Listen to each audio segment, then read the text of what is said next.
Salut à toutes et à tous, déjà j'espère que vous allez bien et aujourd'hui on va parler des mauvais côtés du Canada. Bon, bien évidemment quand je dis mauvais côtés c'est parce qu'on a tous et toutes des sensibilités différentes. Donc pour certaines personnes, ces côtés peuvent être une raison de ne pas aménager au Canada. Mais moi par exemple, j'estime que ce ne sont que quelques petits aléas de la vie et en général moi je me sens parfaitement bien ici. Donc pour moi ce ne sont pas vraiment des côtés négatifs si énormes que ça, mais juste des petits aléas. Donc tout d'abord il faut savoir que les Canadiens sont des personnes polies. Ce sont des personnes polies, mais il ne faut pas confondre politesse et gentillesse. C'est-à-dire, les gens vont toujours te sourire un peu partout. Les gens vont par exemple te tenir la porte quand tu vas entrer. Et également, ils vont s'excuser pour un peu tout en fait. Et je pense que moi-même, par exemple, j'ai déjà pris cette habitude-là. Donc, il faut savoir que ce sont des gens polis. Mais le côté négatif de ça, en fait, c'est qu'ils ne vont jamais te dire les choses en face. Comme par exemple, au travail ou à l'école, et peut-être, je ne sais pas, ton collègue de travail va te voir faire une mauvaise chose. Peut-être tu vas poser le verre à gauche au lieu de le poser à droite. Il ne va pas directement venir te dire que tu dois poser le verre à droite, mais il va directement aller voir ton supérieur pour te dénoncer en fait pour la bêtise que tu as faite.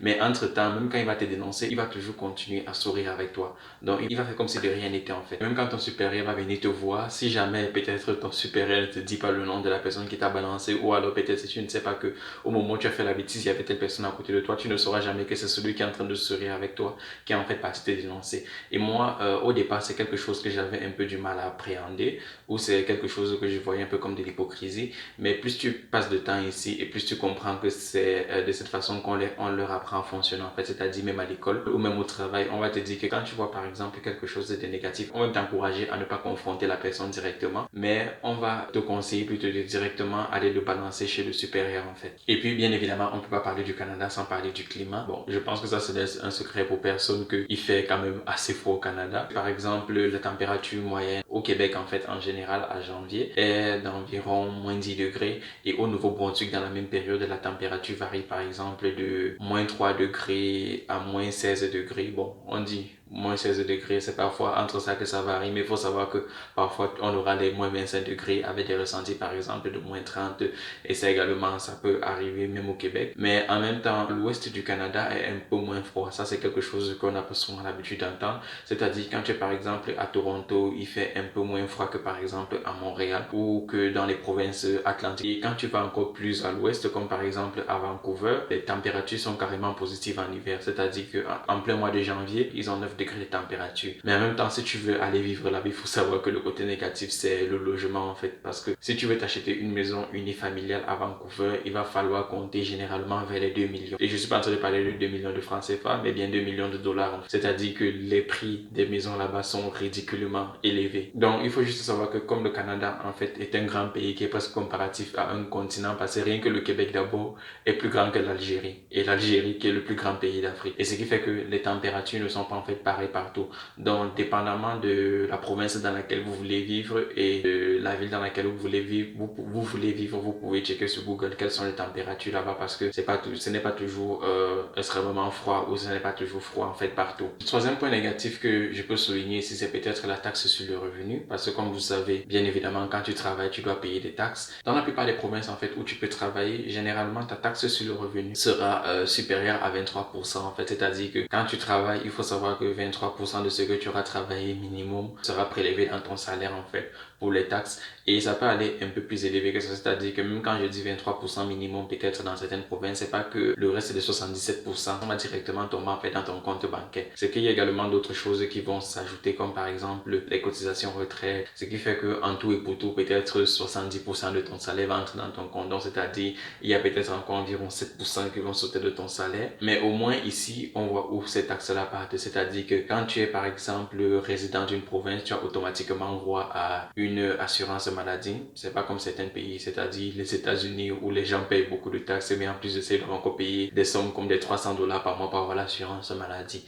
Ici, dans la plupart des provinces, automatiquement, quand tu es résident de la province là, tu as droit à une carte d'assurance maladie. C'est-à-dire, tu pars à l'hôpital et tu te fais soigner pour presque gratuitement en fait. Bon, mais aussi, généralement, les assurances maladie provinciales ne couvrent pas les yeux et les dents. C'est-à-dire que si tu pars pour une consultation reliée à tes yeux, généralement, tu auras peut-être un montant montant supplémentaire à payer ou parfois toute la facture et c'est pareil pour une consultation liée aux dents en fait. Mais aussi il faut savoir que en ce qui concerne les impôts, tout le monde ne paie pas également les impôts parce que quand tu touches en dessous d'un certain montant en fait, ce qu'on va estimer que par exemple ils sont fauchés comme par exemple moi en 2019, j'ai juste travaillé 13 000 $ en fait, ce qui fait que j'ai pas payé d'impôts. Parce que quand tu vas déclarer tes impôts, en fait, quand tu vas déclarer tes impôts, ce que le gouvernement va faire, c'est qu'il va te rembourser en fait le montant que tu as cotisé pour les impôts. Comme je vous ai pris l'exemple, en 2019, j'ai travaillé environ 13 ou 14 000 $ en fait pour l'année. Ce qui fait que quand j'ai déclaré mes impôts vers avril 2020, en fait, on m'a remboursé ce montant-là. C'est-à-dire le premier remboursement que j'ai eu, c'était un remboursement de 1 600 $. Après tous les 3 mois, en fait, c'est-à-dire tous les 3 mois, en fait, j'avais un remboursement d'environ 150 $. Donc, c'est-à-dire j'ai eu mon premier remboursement vers le mois d'avril. En juillet, j'ai eu un remboursement d'environ 150 $. J'ai eu le même remboursement en septembre pour environ le même montant. J'ai eu un autre remboursement en janvier et en avril. Donc, c'est comme ça que ça fonctionne en fait. C'est-à-dire que quand tu gagnes en dessous d'un certain montant, on te rembourse ton montant des impôts en fait. Et je pense que même cette année, quand je vais déclarer mes impôts en 2021, on va encore me rembourser de l'argent parce que je sais que même en 2020, j'ai travaillé par exemple moins de 30 000 $, ce qui n'est pas énorme. Et en plus de ça, j'étais également aux études en fait. Parce qu'on tient également compte de ça pour ton remboursement, c'est-à-dire quand tu es aux études, tu déclares également combien tu as payé pour tes frais de scolarité et ça permet qu'on puisse déduire ça en fait du montant que tu as gagné durant cette année-là. Un autre point, c'est que les factures d'internet et téléphonique sont ridiculement chères au Canada en fait. Par exemple, moi actuellement, je paye 34 $ par mois pour un forfait d'appel illimité, SMS illimité, mais 1 giga d'internet. Donc, juste 1 giga d'internet pour 34 $ par mois. Et il faut savoir que si tu veux, par exemple, même juste Internet à la maison, ça, la facture tourne généralement aux alentours de 100 $ par mois. Parce que ces opérateurs Internet te proposent d'autres services. Comme par exemple, ils vont te proposer, par exemple, d'avoir Internet, peut-être payer le câble également et le téléphone. Donc, si tu veux les trois, il faut savoir que la facture va rapidement s'envoler en fait. Et tu peux même tourner autour des alentours de 200 $. Mais pour les forfaits téléphoniques, il y a des opérateurs qui proposent des forfaits un peu moins chers.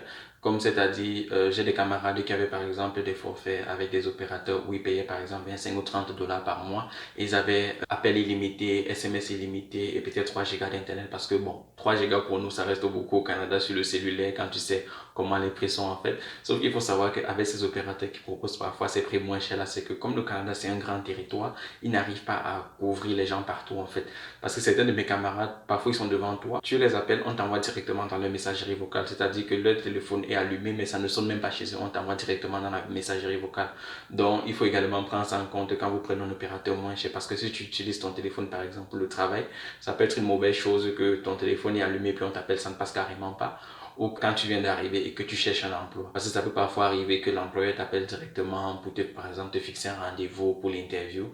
Il ne faut pas qu'il essaie de t'appeler et puis ça ne passe pas parce qu'il va essayer de t'appeler peut-être une fois, il va essayer de t'appeler la deuxième fois. S'il ne te joint pas la deuxième fois, il ne va plus t'appeler en fait. Et aussi, moi, je fonctionne au forfait prépayé en fait. Donc, c'est pas le genre que je consomme et après on m'envoie la facture. C'est que j'achète mon 1 giga d'internet, mes SMS et mes appels illimités. Si mon 1 giga d'internet finit, ma connexion arrête de fonctionner en fait. Donc, c'est ça le forfait prépayé. C'est pas comme le post payé où tu consommes, où tu peux par exemple avoir le forfait de 1 giga d'internet, tu consommes plus qu'un giga d'internet. Après, on va t'envoyer peut-être une facture avec un montant de 50 $ supplémentaires te disant que comme tu as par exemple consommé plus de 1 giga d'internet, voici que ce qu'on t'a facturé pour le supplément de connexion d'internet que tu as consommé en fait. Donc moi ça m'intéresse pas. Moi je fonctionne en forfait prépayé et également je peux annuler mon abonnement prépayé quand je veux sans avoir payé de frais. Et je pense que je continuerai à fonctionner comme ça pour longtemps parce que je vois pas trop l'intérêt d'être sur un forfait post-payé en fait. Également dans les forfaits prépayés, tu peux changer ton forfait comme tu veux directement sur internet, pas besoin de consulter quelqu'un pour ça. Et le dernier point négatif que je veux souligner par rapport au Canada, c'est lié au voyage en fait. Parce que les billets d'avion sont quand même chers ici. Parce que par exemple, tu vas te rendre compte que quitter par exemple Montréal pour aller dans le sud des États-Unis, c'est moins cher que quitter par exemple Montréal pour Winnipeg. Bon, Winnipeg est dans le Manitoba. Parce que par exemple, le billet d'avion, j'ai essayé de regarder les billets d'avion encore là. Bon, ça je le savais déjà, mais là, avant de faire la vidéo, j'ai encore essayé de regarder les billets d'avion. Si par exemple tu veux prendre un avion maintenant pour le 12 avril, donc tu fais ta réservation pour le 12 avril et que tu veux quitter Montréal pour Winnipeg, ça va te coûter 850 $. Ça c'est 850 $ généralement, je pense que c'est sans taxe parce que quand tu vas payer le billet, on va encore t'ajouter la taxe dessus. Alors que si tu veux quitter Montréal pour Austin, qui est la capitale du Texas aux États-Unis, le Texas qui est au sud des États-Unis, ça va te coûter environ 656 $, toujours au 12 avril. Donc tu te rends compte que quitter le Canada pour l'intérieur du Canada te coûte plus cher que quitter le Canada pour le sud des États-Unis. En notant également que quitter Montréal pour Austin au Texas, c'est plus d'heures de vol que quitter Montréal pour Winnipeg. Et certaines personnes vont te dire que par exemple, que de quitter par exemple Vancouver pour Montréal par exemple, ils vont te dire que ça te coûterait plus cher de prendre un billet d'avion pour aller dans peut-être à New York aux États-Unis et prendre un autre billet d'avion de New York pour Montréal. Donc c'est un peu ça le paradoxe avec les billets d'avion au Canada.